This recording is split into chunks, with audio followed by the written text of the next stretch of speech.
ازاي تبدأ استثمارك الأول وتكبر فلوسك؟ يا جماعة النهاردة موضوعنا حساس شوية.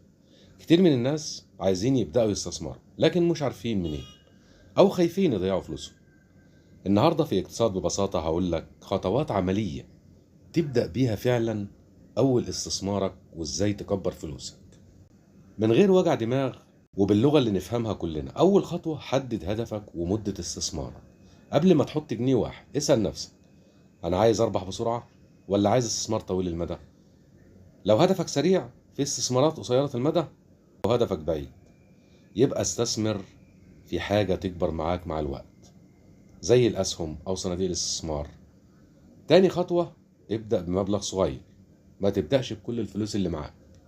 ما تنساش لما يكون عندك ملايين حتى 1000 أو 2000 جنيه ممكن تبدأ بيهم. المهم تتعلم ازاي تحرك الفلوس وتعرف المخاطر قبل ما تزود المبلغ. تالت خطوة قسم فلوسك على أكثر من استثمار، يعني جزء في الأسهم، جزء في شهادات البنك، جزء في الذهب كده، يعني لو حاجة وقعت الباقي يحميك ويكمل الطريق معاك. مش كل الفلوس في مكان واحد. أما رابع خطوة، اتعلم قبل ما تحط جنيه واحد في أي مشروع. شوف مخاطره إيه وشوف السوق عليه طلب ولا لأ. افهم عنه أي حاجة قبل ما تحط فلوسك فيه. فدايما اقرأ وشوف فيديوهات، اسأل خبراء، تابع أخبار السوق. الاستثمار الاستثمار مش لعب، لازم تعرف انت بتحرك فلوسك في ايه.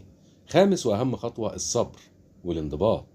استثمارك مش هيكبر بين يوم وليلة، لازم تصبر تكمل وما تتأثرش بكل غلا او نزول اسعار ولا نزول الاسعار اللي حواليك. الاستثمارات الطويلة دايما بتكافئ الصابر. فالخلاصة يا صديقي، الاستثمار الاول مش صعب لو بدأت صح وبفهم خطوات صغيرة.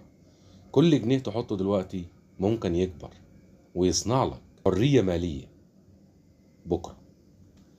فعشان كده افتكر دايما شعارنا افهم الاقتصاد علشان فلوسك تشتغل معاك مش ضدك. لو عجبك الفيديو دوس لايك واشترك في القناة واستناني في الحلقة الجاية. كانت معاكم قناة اقتصاد ببساطة. ابدأ صح والفلوس هتكبر معاك. في أمان الله.